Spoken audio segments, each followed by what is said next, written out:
Ya. Buenas tardes a todos y tomamos el café con Ernesto Ladrón Guevara. Ernesto ya ha estado aquí en nuestro canal en otras ocasiones y fue nada más y nada menos que en relación con el libro escrito que todos recordarán, tuvo éxito, Cartas hispanistas al rey de España. Ernesto es doctor en filosofía, ciencias de la educación y tuvo una actividad política destacada, llegando a ser procurador de las Juntas Generales de Álava. Es autor de La nueva defensa de la hispanidad, entre otros libros, y como nos viene al caso este, lo recordamos. En Cartas hispanistas también tuvo el trabajo y el estudio de hablar sobre la fundación de universidades. Lo pondremos al final para que quienes quieran puedan otra vez recordarlo. Pero ahora nos trae aquí el hecho de que también es colaborador de un libro que se llama Grandes hazañas de los españoles, coordinado por Juan Carlos Reyes, que estuvo también en esta casa hace poco menos de una semana. Ernesto, muchísimas gracias por querer estar con nosotros otra vez y bienvenido a esta casa de nuevo. Muchas gracias a vosotros y estoy encantado de volver a esta casa porque yo soy vecino de Navarra, le quiero mucho a Navarra y está mi otra familia, están mis nietos y bueno, pues es siempre una relación muy fraterna. Sí, y bien bonito y gracias porque todavía hay más en común, ¿no? Esa hermandad y sobre todo la familiar.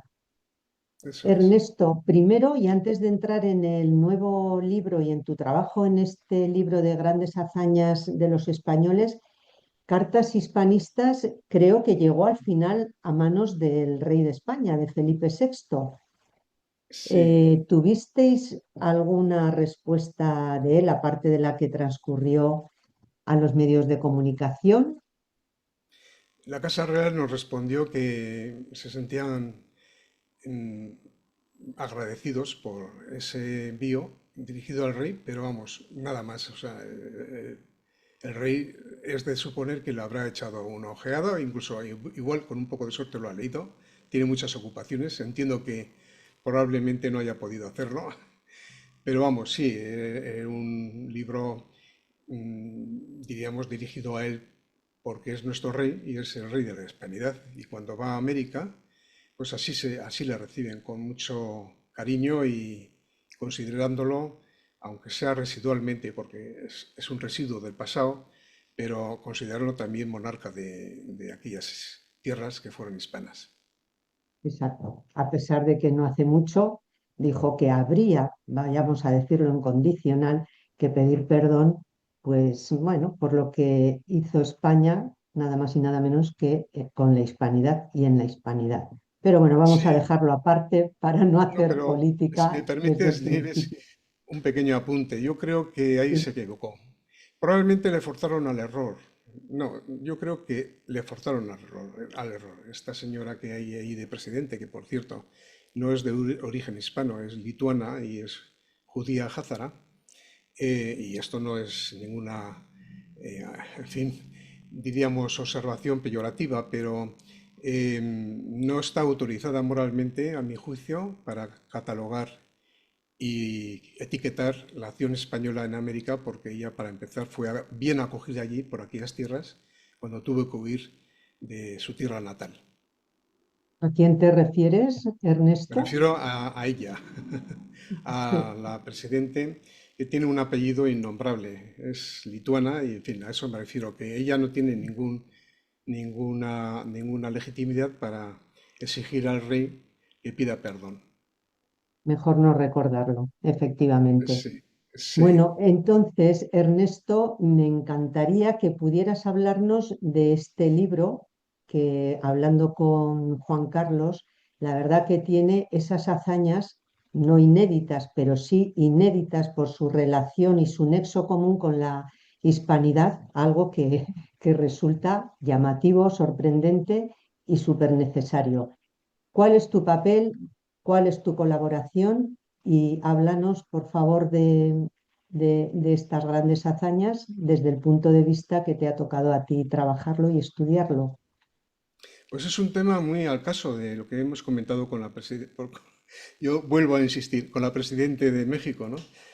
Qué ignorancia, vamos a pensar bien que solo sea ignorancia, de no saber que aquel proceso de humanización que hubo en América fue ejemplar, fue algo extraordinario. Y eso es gracias a todo un proceso de 50 años, de 1500 a 1550, en el que en ese proceso, pues evidentemente, tras las leyes, las leyes de Burgos del emperador, generaron eh, una serie de normas erradicando cualquier atisbo de esclavización allí, considerando los derechos individuales, los derechos humanos, la dignificación de cada eh, aborigen que había allí, cada indio, para protegerles tal como mandataba el codicilo del testamento de Isabel la Católica, y eso fue en 1512, o sea que prácticamente al iniciar la conquista. Esas leyes de Burgos crearon ya un expediente, un procedimiento y la creación de las encomiendas, que eran como, vamos a decir, una organización territorial en la que se generaba pues poblados. Hasta entonces pues había una dispersión poblacional, poblados donde pudieran los indios organizarse como si fuera una ciudad, con una organización económica, una producción agrícola que no sabían hasta entonces, el aprovechamiento de los recursos naturales. Y bueno, pues a partir de entonces los encomendadores o los encomendados tenían algunos gestos o actos de abuso, ¿no? Es decir, sí que abusaron al principio. ¿Por qué? Porque todo eso requeriría un acomodo,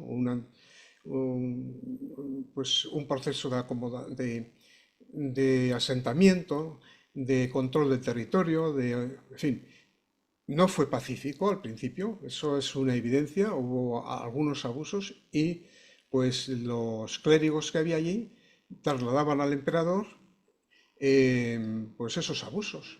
Y en cuanto el emperador se enteraba, pues enviaba al visitador, que era una especie de inspector para comprobar la situación.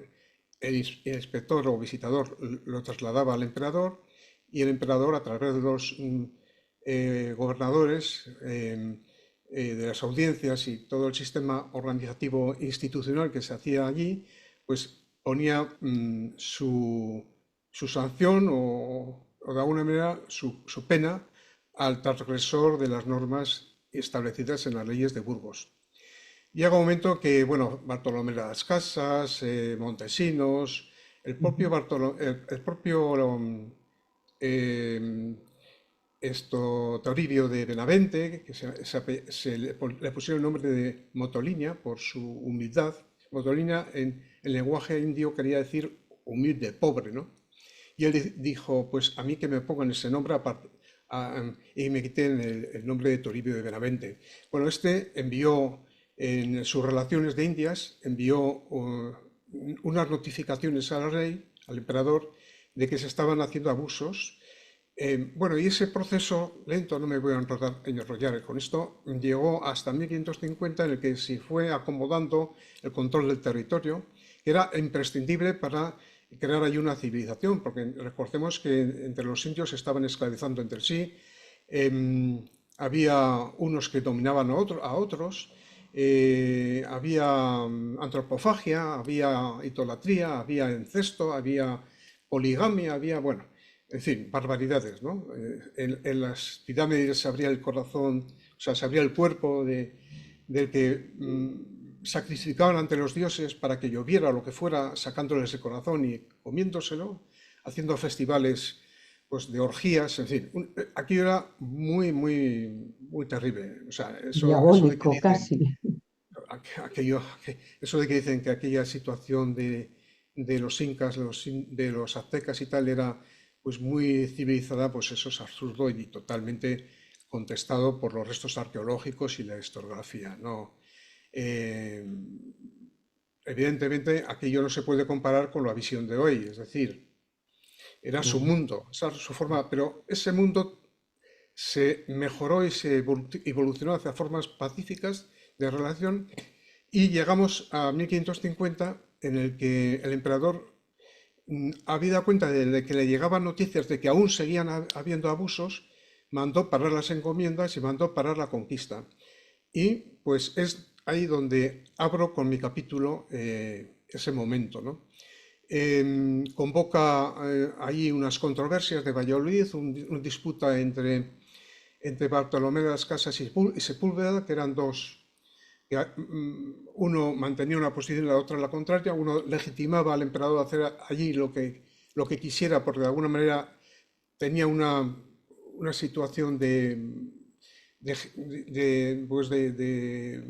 mejor saber lo que es necesario para crear allí una situación de convivencia y de organización bien hecha, y el otro decía que no, que allí no tenía que entrar nadie con armas y que allí solo los frailes y nadie más. Claro, eso era utópico, no podía ser. Entonces, Claro. después de suprimidas las encomiendas, se constataron los propios franciscanos que aquello no podía funcionar así y la restablecieron. Pero de ese fruto, esa discusión, por decirlo así, que una discusión teológica y jurídica a la vez, se convoca a los sabios del momento, que eran Bartolomé Las Casas, Domingo de Soto, Montes, el padre Mariana, en fin, eran todos de la orden franciscana o dominica, normalmente dominicos, como Francisco de Vitoria. Y entonces,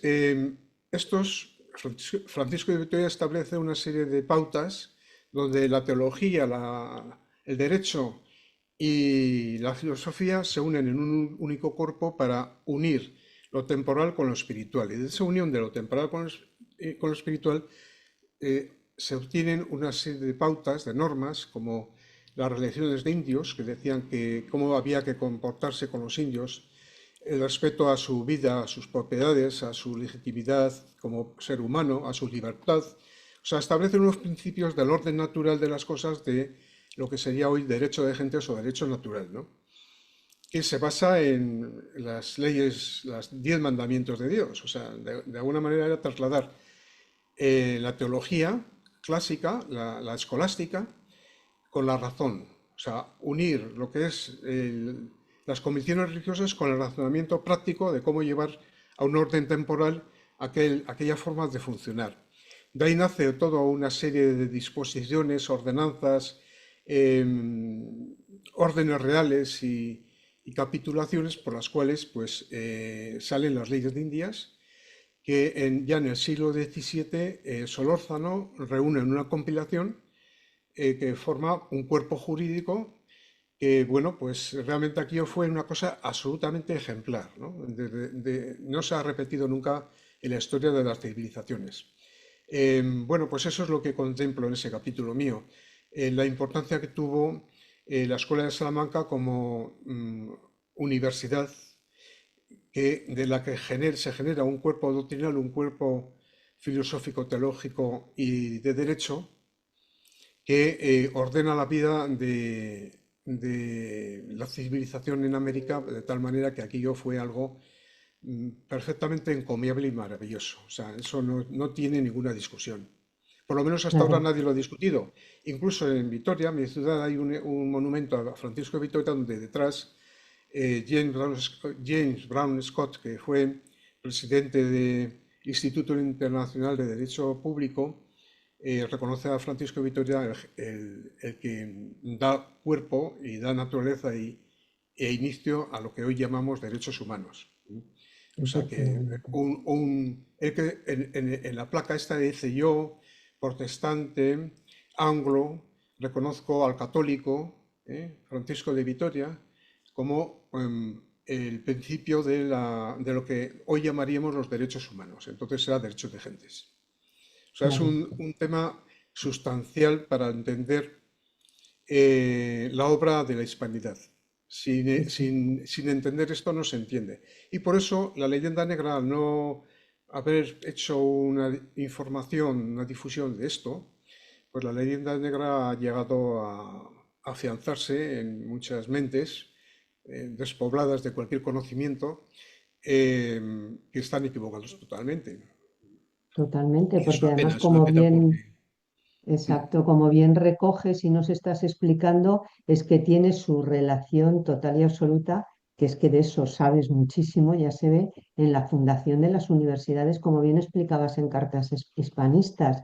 Entonces es que la Escuela de Salamanca en la que incides, pues es que llevó la cultura, o sea, no solamente se llevó las leyes, se llevó la civilización, sino que fue toda aderezada con la cultura que era tan necesaria, ¿no? Y de la que hoy están viviendo, aparte de la lengua, la religión y todo, pero es que las universidades, como bien explicas, eh, eran necesarias, con lo cual aquello de conquista, de leyenda negra, hombre, se ve que tratar de iguales a quienes dicen que se conquistaba es un poco leyenda más que negra, ¿no? Porque a uno que conquistas no lo dotas de política, de economía, de civilización, de educación, de cultura, y los tratas de igual a igual a como se estaban tratando aquí en lo que es España, ¿no? El origen de la hispanidad.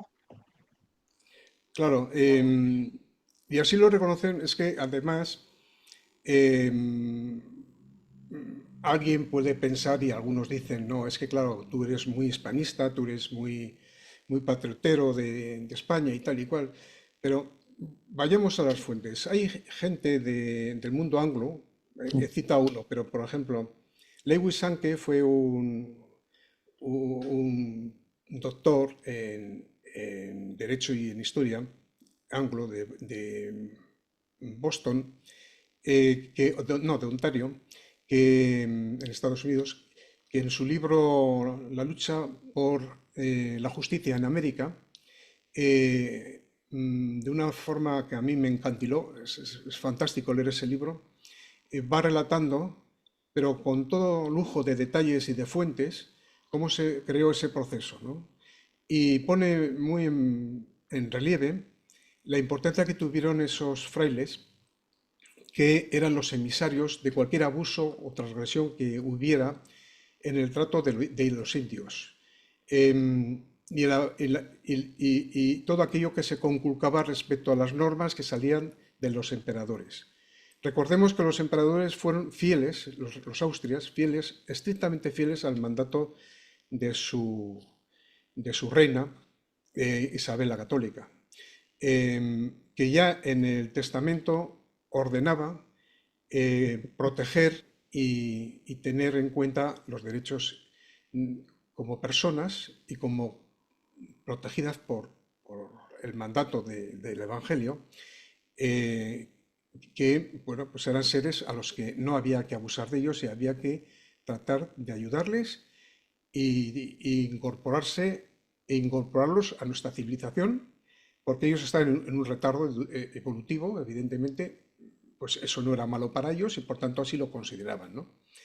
Y entonces ese mandato de Isabel la Católica en su testamento, en su codicilo, atraviesa todo el proceso de los Austrias. Luego ya con los Borbones empieza a cambiar. Y ahora otra visión distinta, más centralista, más hegemónica, etc. Pero la visión de Isabel la Católica es una cosa espectacular. En leer el codicilo de Isabel la Católica tendría que ser obligado en todas las escuelas. Y eso Efectivamente. produce un sentido de conquista que no era como el anglo, como otros conquistadores de otras partes del mundo, que tenían un afán colonizador depredador, ¿no? Y esto era generador de civilización. Y esta civilización procede de su base católica, precisamente. Sin esa base católica no hubiera sido así. De hecho, en la zona norte, arriba, donde entraron los anglos, en la zona de América del Norte, ya a partir del siglo XVII, pues, pues se produce una invasión absolutamente colonial y depredadora. Esa es la gran diferencia, ¿no? Y eso nace de esa visión, ¿eh? Esa visión es fundamental. La visión de la Escuela de Salamanca es básica porque reúnen en un único cuerpo la teología, que es la base, con la, con el derecho y con el derecho, bueno, y también con la historia, etcétera, ¿no? De alguna manera, la herencia de la Reconquista se traslada ahí también, ¿no? Es decir, la Reconquista en España fue un pozo que deja huella, ¿no? Desde el punto de vista de defensa del cristianismo, ¿verdad? Y esa defensa del cristianismo se traslada allí porque los conquistadores pues eran un poco brutos, es verdad, pero fundamentalmente eran cristianos. Lo tenían clarísimo porque venían de 800 años de lucha contra el Islam, que era, aquello sí que era depredador, ¿eh? Y ese proceso lleva a América una visión humanista desde un punto de vista religioso. La religión en este momento marca todo el proceso. Separar la religión, como pretenden algunos, del proceso es no entender nada. Imposible, es imposible. Y de hecho es que efectivamente, aparte del idioma, es que es lo que une y lo que nos hace ser iguales. Y el mestizaje, por supuesto, como bien has recordado, porque si algo nos une con todos los hispanoamericanos cuando vienen a España ahora, pues es esa lengua, esa religión y la cultura y bueno, los apellidos. Es que es comprobar como apellidos, sobre todo tanto de tu tierra como de la mía Navarra, es que hay muchos. Yo hace poco con una persona, pues Orozco, y es que hay muchos apellidos. Luego, era esa unión que no la hace más que la religión y en el caso, como bien comentas, esa evangelización de Isabel la Católica. Sí, sí. Sí, saber la católica aquí es fundamental. Es la clave de bóveda de todo este proceso. Si no hubiera habido esta gran reina, que vive como muere, o muere como vive, mejor dicho, en este caso, con humildad Sí, y vestida de franciscana, eh, y no quiere homenajes, ni quiere boatos, ni quiere, exacto. en fin, con toda su sencillez, ¿eh? Esa sencillez se traslada al proceso de conquista, es decir, una especie de servicio a Dios. Es que esto es muy difícil entender en la visión actual, ¿no? Cómo un conquistador podía ir fundamentalmente guiado por la visión de Dios. Que hubo abusos, que hubo gente deplorable en esa conquista. Mm.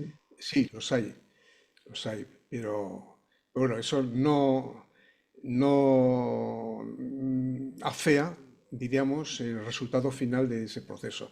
Ya al final de todo, eh, se produce una deshumanización al final de ese proceso, porque eh, el siglo XIX fue un siglo muy complicado, ¿eh? Es otro Sí, tema, pero bueno, totalmente, totalmente. esa deshumanización fue la causa del derrumbe del imperio. Exactamente.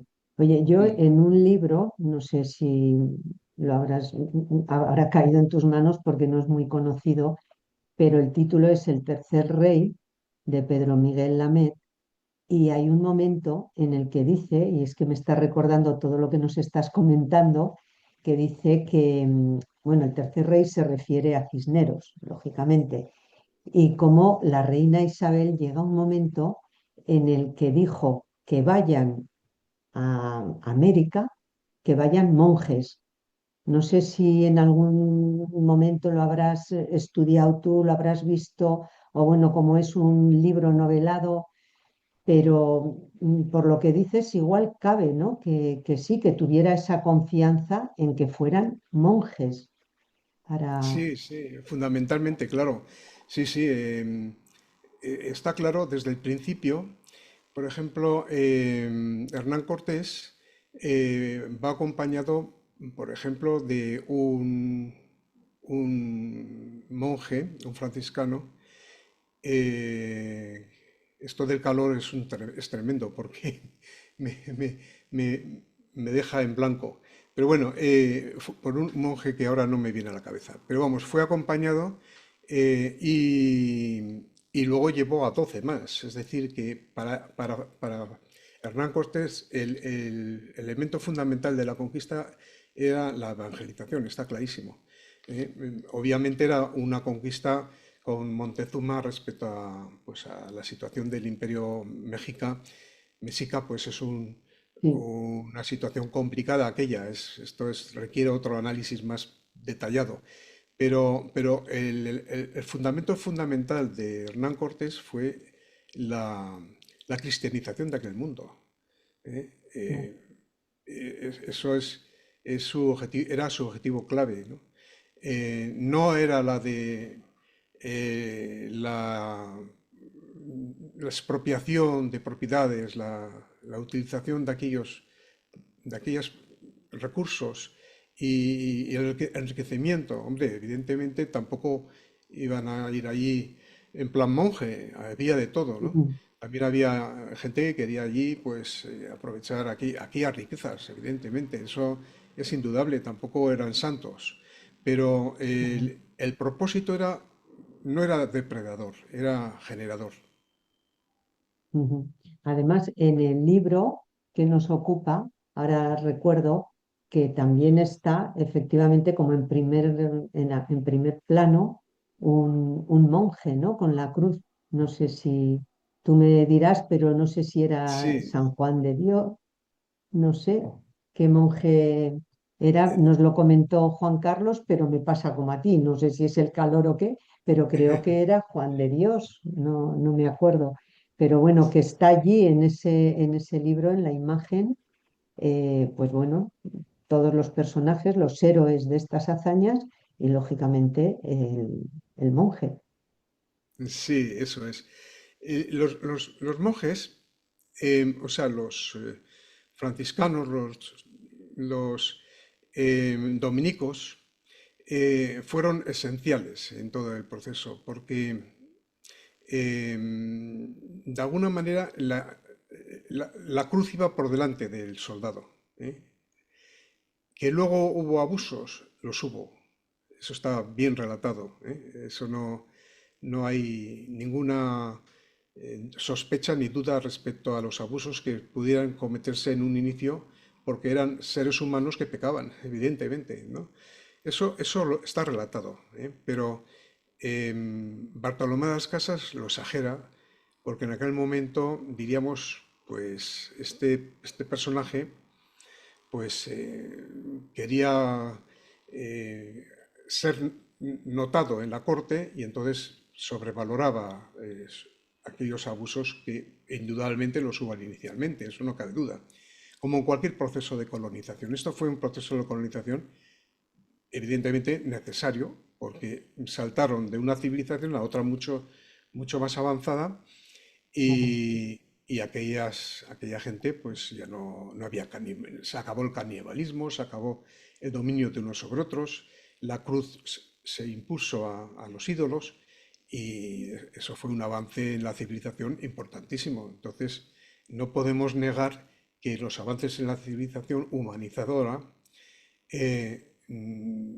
hay que valorar y ponerlo en relieve, Mm. porque de lo contrario estamos siendo un poco ilusos al entender cuáles son estos procesos de avance de la humanidad, porque al fin y al cabo estamos hablando de avance de la humanidad en su conjunto. Exacto. Ernesto, solamente una curiosidad. La población que tienes allí detrás de ti, ¿nos puedes decir cuál es? Bueno, esto evidentemente es una composición. He querido quitar el fondo, pero no me acordaba cómo se quitaba. Esto es México, o sea, México, Ciudad de México, vamos. Bueno, pues tiene que ver con la Lo hispanidad. puse, lo puse para otro programa y ahora no sabía quitarlo porque yo no uso Zoom habitualmente. Pero vamos, sí, y quería poner lo que tengo yo aquí en mi habitación, que es Pues otra cosa, pero queda me ha quedado fenomenal, eso y no podía quitarlo, será por algo, que no podía queda quitarlo. fenomenal, exacto. Es que allí está la chispa, ¿no? Sí, Que nos ha traído otra vez de nuevo a conversar juntos. Pues sí, Ernesto, me ha encantado volver a tenerte en nuestro canal. Como siempre, tu sabiduría desde la filosofía, pues es bienvenida en esta casa y nos enseña mucho. muchísimas gracias y espero que pronto podamos estar de nuevo. Pues yo encantadísimo, ¿eh? En tu programa estaré siempre encantado. Gracias. Gracias.